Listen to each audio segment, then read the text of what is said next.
हैं हल्ला बोल, आपके साथ मैं हूं अंजना ओम कश्यप। और हल्ला बोल में जो सवाल आज सामने है वो ये कि क्या सुषमा स्वराज के दाग दूसरों पर दाग लगाने से धुल जाएंगे। जी हां, सवाल ये भी पूछा जाएगा कि इतने दिन तक मौन आखिर क्यों। क्या कांग्रेस नेता पर आरोप से धुल जाएंगे सुषमा स्वराज के दाग? कौन से हैं वो 5 सवाल जिन पर आज हम करेंगे चर्चा। हम आपको मेहमानों से भी रूबरू कराएंगे, लेकिन उससे पहले जो बड़े सवाल जिन पर आज हम करेंगे हल्ला बोल में चर्चा, कांग्रेस नेता पर आरोप से क्या धुल जाएंगे सुषमा स्वराज के दाग? सवाल नंबर 2 जो इसके बाद हम आज इस बहस में उठाएंगे, कोयला घोटाले के आरोपी के वीजा पर आखिर चुप क्यों रही? अगर पहले ही ये सब कुछ हुआ था तो इतने दिन तक इंतजार कर रही थी कि उन पर उंगली उठे फिर किसी और पर उठाएंगी। दूसरे को गलत ठहराकर अपनी गलती आखिर कैसे छिपा लेंगी सुषमा स्वराज? क्या दूसरे पर एक गलत का इस्तेमाल दूसरे गलत को सही करार देने के लिए किया जा रहा है? जो चौथा सवाल हम आज हल्ला बोल में उठाएंगे, अब वो सवाल आपके सामने है, कांग्रेस नेता पर आरोप से क्या धुल जाएंगे सुषमा के दाग? तो ये है वो तमाम सवाल जिन पर आज हम करेंगे चर्चा। कई खास मेहमान हमारे साथ इस पूरी चर्चा में जुड़ेंगे, लेकिन आइए आपको दिखा देते हैं सुषमा स्वराज का वो ट्वीट, क्योंकि ट्विटर पर अपनी बात के जरिए ही उन्होंने ये कहा है कि मैं संसद में, सदन में जब बोलूंगी तो उस कांग्रेस नेता का नाम जाहिर करूंगी जिसकी वजह से ये सामने आया है कि डिप्लोमेटिक पासपोर्ट में उन्होंने मदद की थी। उससे पहले राहुल गांधी ने प्रहार किया है, सुनिए। भगोड़िया को पासपोर्ट दिलाने की मदद करने के लिए फोन आया, ये कांग्रेस पर आरोप है। आप बोलेंगे? आप पार्लियामेंट में बोलेंगे और क्या? आज के ललित मोदी ने कहा है कि चिदम्बरम ने मदद मांगी थी।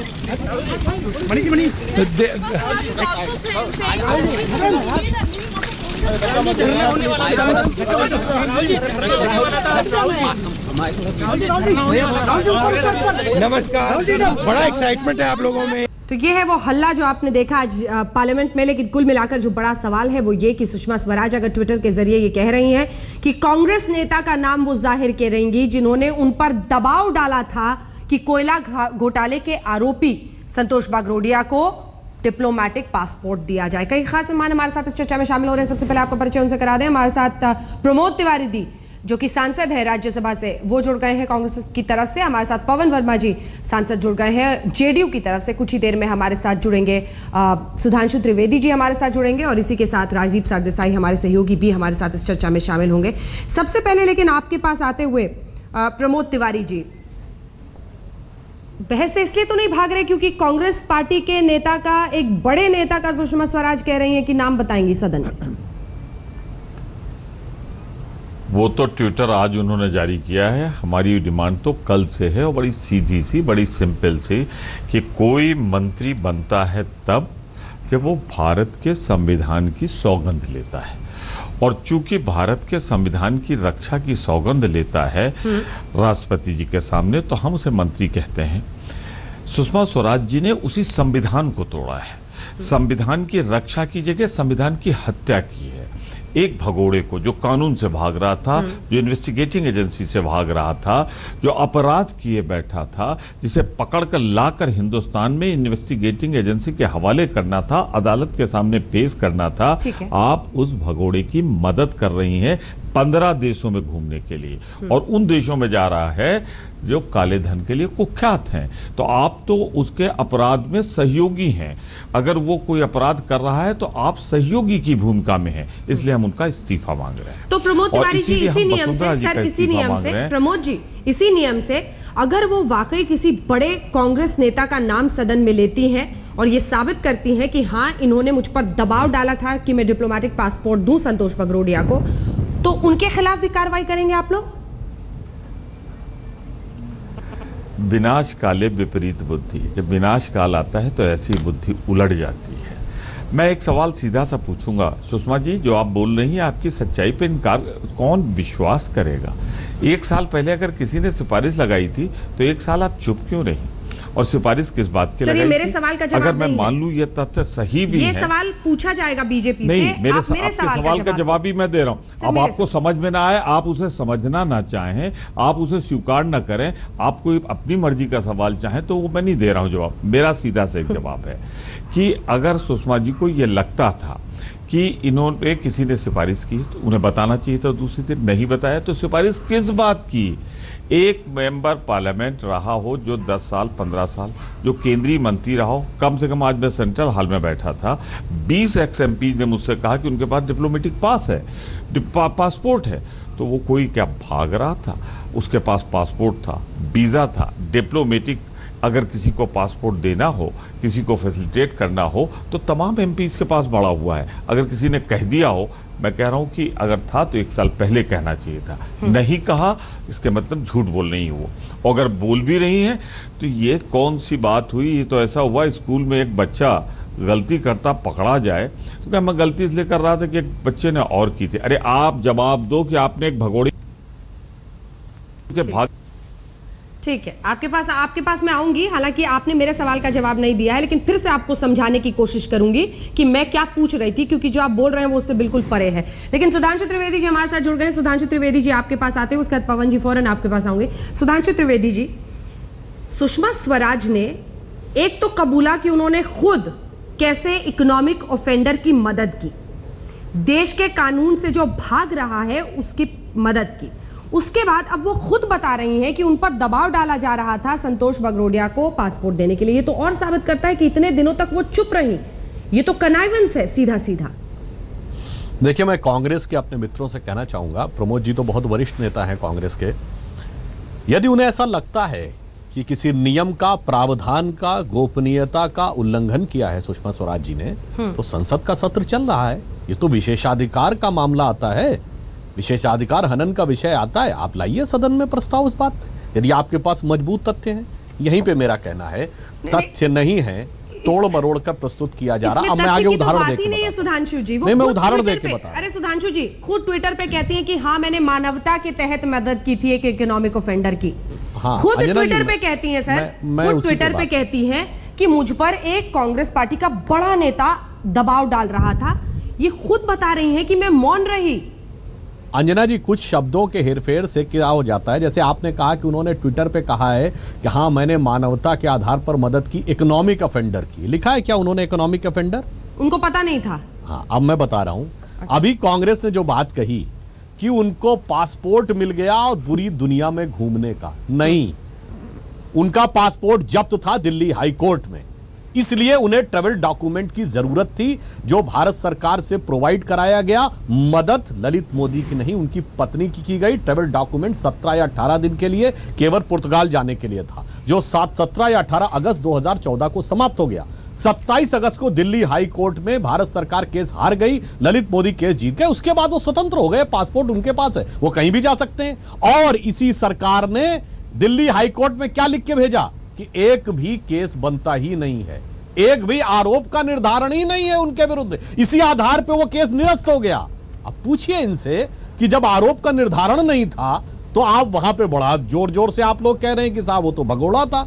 और 2013 में इंटरपोल के चीफ ने कहा कि उसकी जानकारी में भारत सरकार के द्वारा सर्च किया हुआ कोई नोटिस नहीं है। ये अच्छा हो गया सुधांशु जी, अब बीजेपी के भारत सरकार दिल्ली उच्च न्यायालय में कह रही है वो सच है, या जो इंटरपोल का चीफ कह रहा है वो सच है, या कांग्रेस के नेता जो आज बयानबाजी कर रहे हैं सच है? तीनों में से क्या सच है बता दिया जाए। सुधांशु जी, सबसे बड़ी सच्चाई जो हमारे दर्शक भी समझ रहे होंगे वो ये कि अब बीजेपी के नेता ललित मोदी को भी बचाने की उसकी भी तरफ से दलीलें दे रहे हैं। मैं आपके पास लौटूंगी सर, मैं लौटूंगी। पवन वर्मा जी को एक बार शामिल करें। हार्डकोर फैक्ट्स का है, क्लियर कट हाँ या ना में उत्तर दे दें।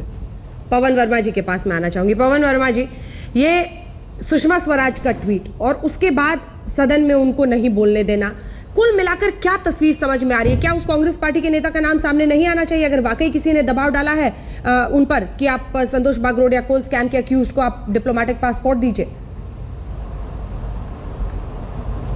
अंजना जी, मुझे आक्रोश कम और अफसोस ज़्यादा है कि जिस पार्टी ने इतनी उम्मीदें जगाई थी कि एक नैतिक सरकार देगी, वो आज राजनीतिक षड्यंत्र में फंस चुकी है और साम दाम दंड भेद का पूरा फायदा उठा रही है। सुषमा स्वराज जी ने जो किया, मैं उनकी बड़ी इज्जत करता हूँ, पर एक कैबिनेट मिनिस्टर के हैसियत में उन्होंने एक एब्सकॉन्डर, एक भगोड़े के, वो कोई छोटा मोटा नहीं था, उनके खिलाफ फेमा में पीएमएलए के तहत केसेस थे, 15-16 नोटिस एनफोर्समेंट डायरेक्टरेट के जा चुके थे।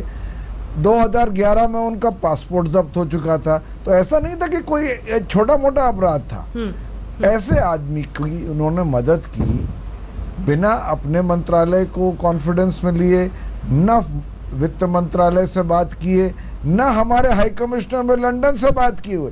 ब्रिटिश हाई कमिश्नर को उन्होंने, जो कि छुट्टी पे थे, उनसे बात करके और तरीकों से उसको ट्रैवल डॉक्यूमेंट दिलवाया।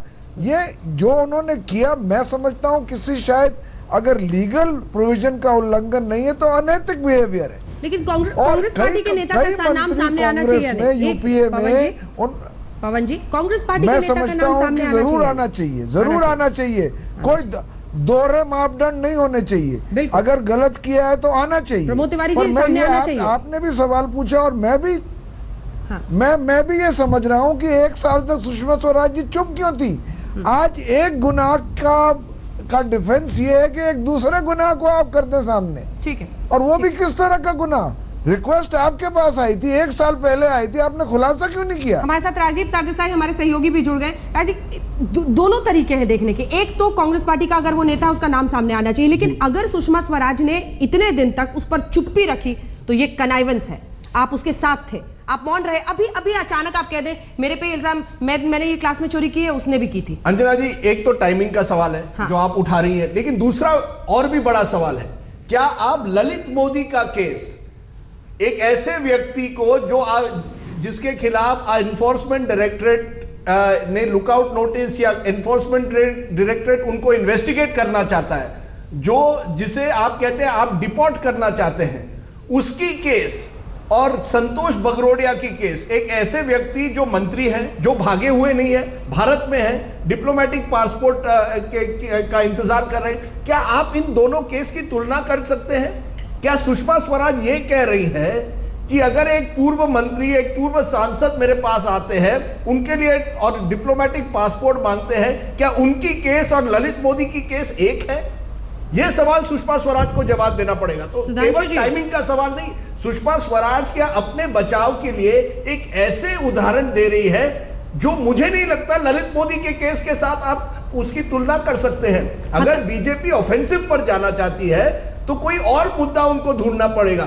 ये मिनिस्टर ऑफ एक्सटर्नल अफेयर्स अगर संतोष बगरोडिया की केस ललित मोदी केस के साथ तुलना करने लगे तो मुझे लगता है कहीं ना कहीं सुषमा स्वराज गलती कर रही है। फ्रंट फुट पर दिखने की कोशिश कर रही है सुधांशु जी वो, लेकिन दरअसल लगता है हताश हो गई हैं। तभी सवाल यह है कि आपसे जवाबदेही मांगी जा रही है। आप एक पुरानी बात कोट कर रही हैं और वो भी दोनों के केसेस को कंपेयर करने में जमीन आसमान का फर्क है। देखिए अंजना जी, फिर यदि हम तकनीकी और लीगल मामलों पे बोलेंगे तो लग जाएगा कि परोक्ष रूप से ललित मोदी का बचाव हो रहा है। इसलिए मैं यह कहते हुए कि हम यहाँ ललित मोदी के बचाव में नहीं खड़े, फिर यह कहना चाहेंगे किसी भी क्रिमिनल के 3 स्टेजेस होती हैं। एक होता है convicted criminal by the court behind the bar, second stage होती है चार्जशीटेड क्रिमिनल, थर्ड होती है चार्जेस आर फ्रेम, और लास्ट स्टेज होती है जिसपे चार्ज ही फ्रेम ना हुए हों। आपने सही कहा। यह बताइए कोयला घोटाले में क्या स्थिति है? चार्जेस फ्रेम नहीं हुए हैं क्या? अरे चार्जेस फ्रेम है, चार्जशीटेड केस है, और ललित मोदी के केस में नोटिस इशू, अभी चार्ज ही नहीं फ्रेम हुए हैं। तो अगर आप लीगल ढंग से देखें तो केस में भारी अंतर है। इसीलिए मैं कह रहा हूं इनके तकनीकी बिंदुओं पे जाके जब ये फंसाने का प्रयास करते हैं ना, तो वो घेरा अपने आप लीगली इनके ऊपर आने लगता है। चाहे व्यापम का केस हो, चाहे अन्य केस हो, सबके अंदर बिल्कुल यही स्थिति है। इसमें और इसीलिए सुधांशु जी, इसमें और एक फर्क है। संतोष बगरोडिया कह रहे हैं हमारे संवाददाता को कि उनको डिप्लोमेटिक पासपोर्ट नहीं दिया गया, ललित मोदी को दिया गया, और ब्रिटिश हाई कमिश्नर से बात हुई, वहां कीत वास से बात हुई। तो सुषमा स्वराज जब दोनों केस को एक ही बक्से में रखने की कोशिश कर रही है तो फिर सवाल उठेगा। अंजना जी ने पहला बड़ा सवाल उठाया टाइमिंग का, और दूसरा सवाल आता है क्या आप पूर्व संसद और ललित मोदी को एक ही बक्से में देख रहे हैं? हाँ, मैं इसका भी उत्तर देता हूं राजीव जी। देखिए, जब हम बिल्कुल नियमानुसार चलें तो सुषमा जी ने किस चीज का जवाब दिया था? यूपीए सरकार के कार्यकाल में भारत द्वारा ब्रिटेन को लिखे गए उस पत्र का, जिसमें यह था कि अगर किसी भी कारणवश ललित मोदी को ट्रैवल डॉक्यूमेंट दिया गया तो वह भारत और ब्रिटेन के द्विपक्षीय संबंधों पर प्रतिकूल प्रभाव डालेगा। अब प्रश्न यह होना चाहिए, यह पत्र किस प्रावधान और किस नियम के तहत लिखा गया था, या यह भारत सरकार का नीतिगत निर्णय था तो किस कैबिनेट में पास हुआ था, और क्या ऐसा लेटर पुर्तगाल को अबू सलेम के लिए लिखा गया था, या अर्जेंटीना को क्वात्रोची के लिए लिखा गया था, या स्वीडन जो बोफोर्स के लिए नहीं दे रही थी उसके लिए लिखा गया था, या एक्सक्लूसिवली एक ऐसे अपराधी ललित मोदी के लिए लिखा गया था जिसके बारे में दिल्ली हाई कोर्ट में सरकार कह रही है। पवन जी, मैं फौरन आऊंगी ब्रेक के बाद आपके पास। गलियों में आप खूब घुमाइए सुधांशु त्रिवेदी जी, लेकिन जनता बस इतना जानती है कि खुद सुषमा स्वराज जी ने ट्विटर का इस्तेमाल करते हुए कहा कि मैंने मानवता की वजह से एक इकोनॉमिक ऑफेंडर की पत्नी की मदद की थी। और इसी के साथ ये भी जोड़ दूं कि आज ही सुषमा स्वराज ने कुछ देर पहले अपने ट्विटर अकाउंट से minister for external affairs government of India हटा दिया था। कि मेरे मित्र सुधांशु जी ललित मोदी की सफाई दे रहे हैं। वो ये कह रहे हैं कि ललित मोदी ने कोई अपराध नहीं किया, तो क्योंकि ललित मोदी ने कोई अपराध तकनीकी या लीगल ढंग से नहीं किया तो सुषमा जी ने नहीं किया। ये तर्क सुनना मेरे को पहली बार सुनाई दे रहा है। ये तर्क बिल्कुल। सुधांशु जी क्या इस बात में सफाई देना चाहेंगे? मैं इस पे लौटूंगी सर, लेकिन मजबूरन वक्त एक और ब्रेक का हो गया। ब्रेक के बाद प्रमोद तिवारी जी मैं आपके पास आऊंगी। काली पट्टी